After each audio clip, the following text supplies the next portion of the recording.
16 तारीख को विनय नरवाल की शादी हुई थी। उसने बोला कि शायद मुस्लिम नहीं है, उसने उसको गोली मार दी।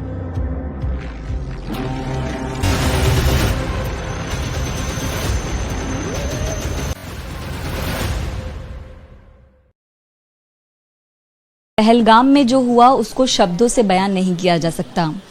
कई लोगों के लिए नंबर होता है कि 20 की मौत हो गई, 25 की मौत हो गई, लेकिन जिसने अपने करीबी को गंवाया है वो जानता है इसके पीछे की पीड़ा क्या होती है। डोंबिवली में रहने वाले 3 लोगों की मौत हुई है। अतुल मोनी जी उसमें से एक थे। उनकी पत्नी, उनकी बेटी, उनके रिश्तेदार हमारे साथ हैं। मैम, बहुत मुश्किल वक्त, लेकिन आपका कहना ज़रूरी है। अगर आप मुझे बताएं कि वहाँ पर कब पहुँचे और क्या क्या हुआ था। हम लोग 1 बजे तक पहुँचे थे उधर। मिनी स्विट्ज़रलैंड करके था वो पॉइंट। उधर हम निकलने ही वाले थे तो शूट की आवाज़ आई हमें, लेकिन हम भागा दौड़ी हो गई उधर और हम लोग नीचे झुक गए। तो हेमंत जोशी करके हमारे साथ में थे, तो वो पीछे से आए कि बोले कि क्यों कर रहे हो आप, हम क्या हुआ है, ऐसा बोलने के लिए गए, आगे खड़े हो गए तो उनको डायरेक्ट इधर शूट किया। मेरे हस्बैंड बोले कि गोली मत मारो किसी को, हम रुकते हैं, नीचे झुकते हैं, कुछ नहीं करते, तो उनको भी पेट में गोली मारी। फिर बाद में पूछा कि हिंदू कौन है, मुस्लिम कौन है। ये पहले भी सवाल किया था कि अलग होने के लिए। आप जिंदा हो या मर चुके हो, मुझे तो नहीं लगता कि आप जिंदा हो। अगर जिंदा हो तो जिंदा दिखना भी जरूरी है। जो पहलगाम में जो आतंकवादी हमला हुआ है ना, वो एक नए पैटर्न पे हुआ है। वहां पर धर्म पूछ पूछ के लोगों को गोली मारी गई है। वहां पर यह नहीं पूछा गया कि आप कौन सी जाति के हो, आप दलित हो, आप यादव हो, आप कुशवाहा हो, आप ब्राह्मण हो, आप क्षत्रिय हो, ये कुछ नहीं पूछा गया। या आपको यह नहीं पूछा गया कि आप तमिल हो, आप मराठी हो, आप बिहारी हो, आप उत्तर भारतीय हो, ये कुछ नहीं पूछा गया। उनके लिए केवल और केवल आप काफिर हो, आप उनके दुश्मन हो। तभी मैं कह रहा, आपको शर्म आई या नहीं आई, या उन लिबरल गैंगों को भी शर्म आई या नहीं आई जो हिंदू धर्म को लगातार जातियों में तोड़कर कमजोर करने की कोशिश कर रहे हैं। आपने ये देखा होगा कि आज तक आतंकवादी जो हैं वो केवल और केवल वो ये कहते थे कि हम अपने कश्मीर के लिए लड़ रहे हैं, लेकिन नहीं, ये पहला ऐसा आतंकवादी हमला है जिन्होंने ये नहीं कहा कि हम कश्मीर के लिए लड़ रहे हैं। उन्होंने धर्म की लड़ाई शुरू कर दी है। जैसे कि पाकिस्तान के जनरल मुनीर ने भी कुछ ही दिन पहले हिंदू और मुसलमान वाली बात कहकर एक मखौल उड़ाया था। वही पैटर्न आपको सीधे सीधे इस आतंकवादी घटना में भी देखने को मिलेगा, जहां पर पत्नियों के सामने धर्म पूछकर उनको गोली मारी गई है। उनके पत्नियों के सामने, उनके बच्चों के सामने धर्म के आधार पर गोली मारी गई है। जो मुसलमान लोग थे उन्हें अलग कर दिया गया, केवल और केवल हिंदुओं का नरसंहार किया गया। आप जानते हो इसका मतलब ये कितना सीरियस है। यानी अब उनकी निगाह केवल और केवल कश्मीर तक नहीं रह गई है, हमारे पूरे भारत वर्ष पर उनकी निगाह लग चुकी है। आप समझ ही नहीं रहे हो, क्योंकि अगर इस देश से हिंदू धर्म खत्म हो जाएगा तो कौन सा सबसे बड़ा दूसरा धर्म बचेगा इस देश में? कौन सा दूसरा सबसे बड़ा धर्म बचेगा इस देश में? इस्लाम बचेगा। तो भाई उन्हें कश्मीर के लिए लड़ने की जरूरत ही क्या है? आप खुद उन्हें धर्म अपना पूरा देश देने के लिए उतारू बैठे हुए हो। आप खुद जाति में बट रहे हो, आप खुद आपस में लड़ रहे हो। आप खुद जरा सा कुछ होता है तो बहुत सारे लिबरल, बहुत सारे सेकुलरिज्म के आकार निकल के खड़े हो जाते कि नहीं साहब, हिंदू धर्म में तो ये बड़ा अन्याय है, और नहीं इस जाति पर हमला हुआ, उस जाति के लिए है, उस जाति के जातियों में तोड़ने पे लगे रहते हैं। अभी उत्तर प्रदेश के मुख्यमंत्री ने एक नारा दिया था इलेक्शन के समय में, बटोगे तो कटोगे। तो साहब कुछ लोगों को बहुत बुरा लगा कि बटोगे तो कटोगे क्या मतलब, बटोगे तो कटोगे क्या मतलब, सब बटोगे तो कटोगे क्या? तो यही तो मतलब है जो शुरू हो गया है। आज आपको तोड़ा जा रहा है, आपको कमजोर करा जा रहा है, और अब आपसे केवल आपका एक प्रांत नहीं छीनने की तैयारी है, पूरा का पूरा देश छीनने की तैयारी है। ये इस आतंकवादी घटना ने साबित कर दिया है। आप नहीं समझ रहे हो इस चीज को। इस आतंकवादी घटना ने यह साबित कर दिया है, क्योंकि धर्म के आधार पर लड़ाई होगी, जो धर्म बचेगा उसका पूरा देश। क्योंकि हम तो भले ही हम नाम के 80 करोड़ हैं, 80 करोड़ में 10 करोड़ हम दलित हैं, 10 करोड़ हम यादव हैं, 5 करोड़ हम वैश्य हैं, 5 करोड़ हम कुशवाहा हैं, 2 करोड़ हम शर्मा हैं, 2 करोड़ ठाकुर हैं। इस तरीके करके और सब अपने अपने जातियां लेकर बैठे हुए हैं। जब एक पर कुछ होता है तो दूसरा खामोश होता है, दूसरा कहता है कि हमें कोई मतलब नहीं, हमारे ऊपर थोड़ी हमला हुआ। अगर एक दलित पर हमला होता है तो दूसरा कहता है ठाकुर अपने, हमें दलित से क्या मतलब। या एक अगर ठाकुर पे हमला होता है तो वो सारे जो दलित है या जो भी और दूसरे जाति के लोग, हमें क्या मतलब, ये तो उस पे हुआ, ये तो गुप्ता जी पे हमला हुआ, हमें इससे क्या मतलब। भाई साहब, आपको हिंदू बनना पड़ेगा, वरना आपका अस्तित्व खत्म, आपका देश आपके हाथ से जा रहा है। और मोदी जी, अब मैं मोदी जी से कुछ सवाल करना चाहूंगा। अब मैं अपने देश के प्रधानमंत्री श्री नरेंद्र दामोदर दास मोदी जी से एक निवेदन करना चाहता हूं। तो मोदी जी, मेरा आपसे विनम्र निवेदन है कि ये जो आतंकवादी हमला हुआ है, ये आपका नाम लेकर आतंकवादी हमला हुआ है। जब एक के पति को मारा गया तो उसकी पत्नी ने सीधे सीधे आतंकवादी से कहा कि आपने इन्हें तो गोली मार दी है, ऐसा करिए आप अब हमें भी गोली मार दीजिए, क्योंकि अब मैं जी के क्या करूंगी। तो उस आतंकवादी ने सीधे आपको धमकी दी है कि जाकर मोदी को बता देना कि मैंने उसे मारा है। इसी तरीके की वहां एक और घटना हुई है जिसमें उसकी पत्नी और बच्चों ने भी, जब उसके पापा को मारा गया तो बच्चों ने भी कहा कि आप हमें भी और हमारी मम्मी को भी मार दीजिए, क्योंकि हम लोग अपने पापा के बिना नहीं रह सकते। तो उन आतंकवादियों ने कहा कि जाकर आप मोदी जी को बता देना कि हमने उन्हें गोली मार दी है। इस तरीके से उन्होंने 28 निर्दोष पर्यटकों की जान ली है आपका नाम लेकर। तो अब से मुझे आपसे आशा है, जो हमारे जो हथियार रखे हैं, जो हमने S-400 हमारे पास रखी है, जो हमारे पास राफेल रखे हैं, जो हमारे पास अपाचे हेलीकॉप्टर रखे हैं, जो हमारे पास होवित्जर तोप रखी हैं, जो हमारे पास अग्नि 5 मिसाइल हैं, जो हमारे पास पृथ्वी मिसाइल हैं, जो हमारे पास ब्रह्मोस मिसाइल हैं, दिवाली के लिए ये नहीं रखे हुए हैं। ये इसी दिन के लिए रखे हुए हैं कि अगर हमारे स्वाभिमान पर, हमारे देश के स्वाभिमान पर कोई चोट करेगा तो ये उसको उसका करारा जवाब दिया जाएगा, उसको जलाकर राख कर दिया जाएगा। मैं तो सीधे कहता हूं कि LOC को जलाकर राख कर दो, आग लगा दो LOC में, खत्म कर दो इस पाकिस्तान को। सबसे सुनहरा मौका है मोदी जी, आप पाक अधिकृत कश्मीर इस समय वापस ले सकते हैं। आपके पास इससे सुनहरा अवसर नहीं आ सकता। हमारे गृह मंत्री अमित शाह ने सदन में खड़े होकर कहा था कि वो हमारे देश का अभिन्न अंग है और हम इसे लेकर रहेंगे, इसके लिए हम अपनी जान दे देंगे। पाकिस्तान को सबसे करारा जवाब तब मिलेगा जब आप इसका बदला पाक अधिकृत कश्मीर को वापस लेकर आए और बलूचिस्तान को उससे अलग कर दें। तब पाकिस्तान को अपनी 7 पीढ़ियां याद हो जाएंगी, खून के आंसू रोना पड़ेंगे। क्योंकि ये जो आतंकवादी घटना होती है ना, ये कोई कुछ संगठन मिलकर नहीं करते, ये रावलपिंडी में बैठकर डिसाइड होता है, ISI के हेडक्वार्टर में बैठकर डिसाइड होता है। इनकी मिलिट्री ये डिसाइड करती है कि आपको इस तरीके का आतंकवादी हमला करता है। हमने क्या करा, हमने सर्जिकल स्ट्राइक करके क्या कर लिया, हमने एयर स्ट्राइक करके क्या कर लिया, कुछ प्यादों को हमने मार दिए, वो प्यादे एक मरते हैं और 1000 पैदा हो जाते हैं। अगर इसी तरीके से हम उन आतंकवादियों पर एयर स्ट्राइक या सर्जिकल स्ट्राइक करते रहेंगे तो ये लड़ाई 50 साल, 100 साल, 1000 साल में भी खत्म नहीं हो सकती। क्योंकि जहां पर अगर 100 मर रहे हैं और 1000 पैदा हो रहे हैं, उसको आप नहीं खत्म कर सकते। अब आपको मेन पॉइंट पे चोट करना होगा।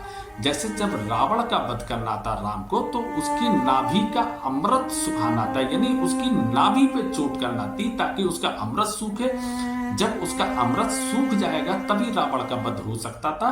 उसी तरीके से अगर इस आतंकवाद को खत्म करना है तो पाकिस्तान को टारगेट करना पड़ेगा, उसकी सेना को करारा जवाब देना होगा, उसके जो हथियार हैं उन पर अटैक करना होगा और सीधे सीधे इस आतंकवाद का सफाया इस तरीके से ही किया जा सकता है। पाक अधिकृत कश्मीर के लिए जो सबसे सुनहरा मौका, मैं क्यों कह रहा हूं, पूरा विश्व इस समय हिंदुस्तान के पक्ष में आकर खड़ा हो गया है। जो अमेरिका के राष्ट्रपति ट्रंप, वो इंडिया के फेवर के राष्ट्रपति हैं, अमेरिका हमारे पक्ष में है। रूस जो दूसरा ताकतवर देश है वो हमारे पक्ष में आकर खड़ा हो गया है। जर्मनी है, इटली है, यहाँ तक कि जो इनके मुस्लिम कंट्री हैं, पूरे सऊदी हो गया, दुबई हो गया, जितने भी मुस्लिम कंट्री है वो सारे हमारे पक्ष में खड़े हुए हैं। सारा विश्व हमारे पक्ष में खड़ा हुआ है। इससे सुनहरा मौका हो सकता है। दूसरे रही बात कि पाकिस्तान को जिससे सबसे ज्यादा उम्मीद थी कि चाइना उसके पक्ष में खड़ा हो जाएगा, इस वक्त चाइना भी उसके पक्ष में नहीं खड़ा है, क्योंकि इस समय अमेरिका ने उससे ऐसे टैरिफ वॉर में उलझा दिया है जिससे उसकी आर्थिक स्थिति चरमरा सी गई है। उसका सेंसेक्स नीचे आ चुका है, तो वो खुद अपनी परेशानियों में फंसा हुआ है, वो आपका कैसे साथ दे देगा। तो यही मौका है कि आप उसके इस समय पाकिस्तान के पक्ष में कोई बोलने वाला नहीं है। अगर वो परमाणु हथियार की धमकी देता है तो आपके पास भी वो परमाणु बम दिवाली पर चलाने के लिए नहीं रखे गए हैं। हमारे पास S-400 जैसा एयर डिफेंस सिस्टम है, शायद उनकी परमाणु मिसाइल हमारे देश में एंटर ही नहीं कर पाएगी, लेकिन हम उनका अस्तित्व ही खत्म कर देंगे। आज इन सांप और सपोनों को कुचलने की बारी आ गई है। अगर ऐसा कड़ा फैसला हमने आज नहीं लिया तो आने वाली पीढ़ियां हमें कभी माफ नहीं करेंगी कि इतना गोल्डन चांस था हमारे पास। हमारी सेना मजबूत है, हमारे पास आधुनिक वेपन है, दुनिया की चौथे नंबर की सबसे बड़ी आर्मी हमारे पास है। कोई कमी ऐसी नहीं है जल थल वायु में जहां पर हमारी जरा सी भी कमी हो। सब चीजें हमारे पक्ष में हैं, बस एक इच्छा शक्ति की जरूरत है जो हम अपना पाक अधिकृत कश्मीर यानी भारत का मुकुट है, हम वो वापस ले सकते हैं। और सबसे बड़ी चोट इनके लिए होगी, एक चोट तो वैसे मोदी जी ने जो की है वो मुझे इस समय अच्छी लगी, जो इंडस वाटर ट्रीटी थी। इंडस वाटर ट्रीटी से वैसे ही पाकिस्तान आधा कश्मीर तो पाकिस्तान वैसे ही खत्म हो जाएगा, क्योंकि ना तो उनके पास जब पानी ही नहीं होगा तो उनके पास फसल कैसे होगी, उसके बाद इनकी इंडस्ट्री कैसे सरवाइव करेंगी, ये सारी चीज़ें हैं। उसके बाद भी अगर हम जिंदा हैं तो हमें जिंदा दिखना भी चाहिए।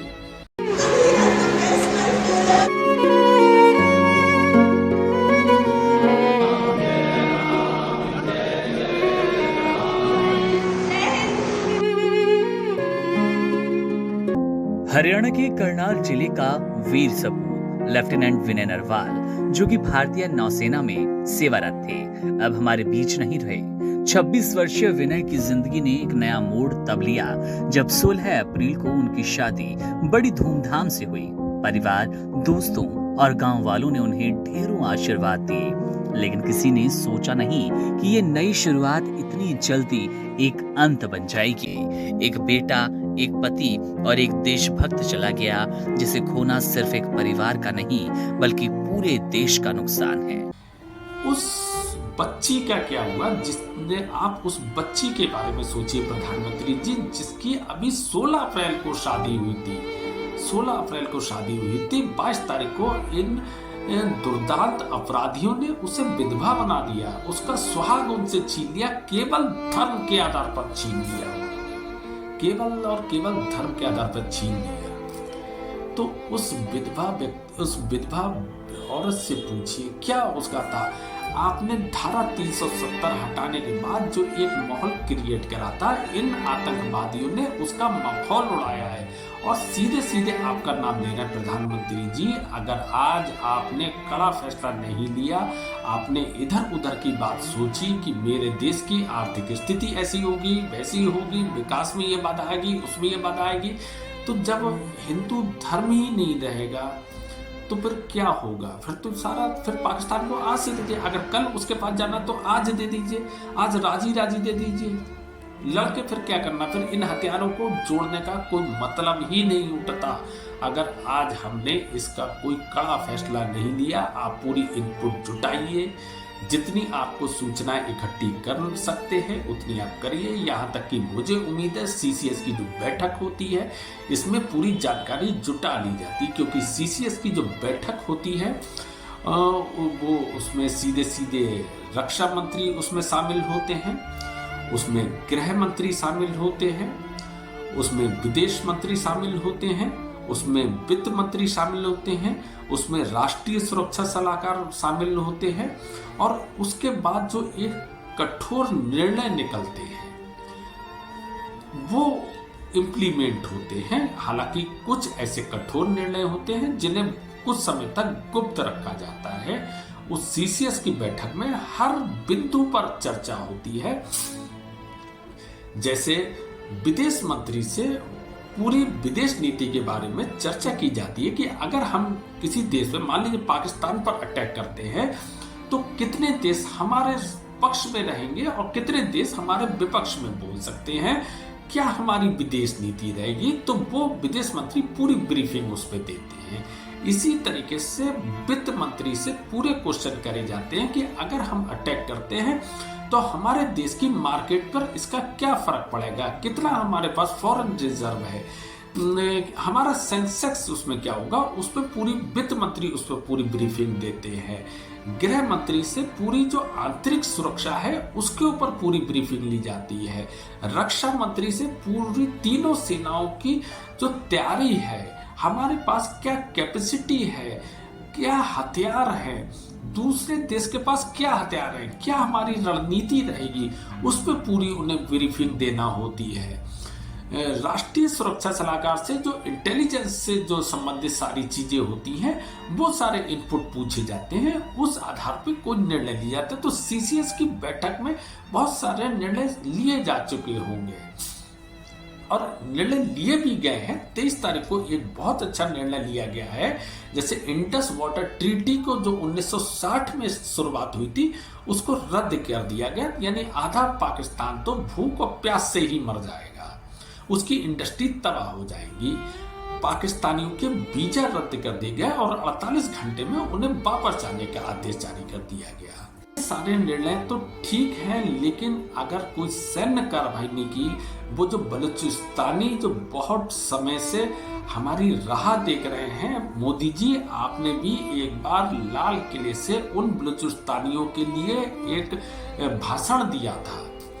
आज उस भाषण को पूरा करने का समय आ गया है। आज उन बलूच को भी आजाद करने का समय आ गया है। पाक अधिकृत कश्मीर यानी हमारे मुकुट, जो हमारे देश का जो मुकुट है, उसे वापस लेने का समय आ गया है। ये गोल्डन चांस है, पूरी दुनिया हमारे साथ खड़ी हुई है। आज चाइना भी उसके साथ में नहीं खड़ा है जिससे पाकिस्तान उम्मीद करता था। तो इस गोल्डन चांस को हमें नहीं खोना है और ऐसा सबक इस बार देना है पाकिस्तान को कि वो उसे पीढ़ियां की पीढ़ियां उसकी खत्म हो जाए इस तरीके की हरकतें। बाकी आप कमेंट्स में हमें बताना कि क्या और किया जा सकता है। मैं शायद उस पर एक नया वीडियो और बनाऊंगा। बाकी फिर मिलते हैं नेक्स्ट सैटरडे को। और आपका गुस्सा कम नहीं होना चाहिए अपने देश के लिए, क्योंकि अगर हम जिंदा हैं तो जिंदा दिखना भी जरूरी है। नमस्कार, जय हिंद।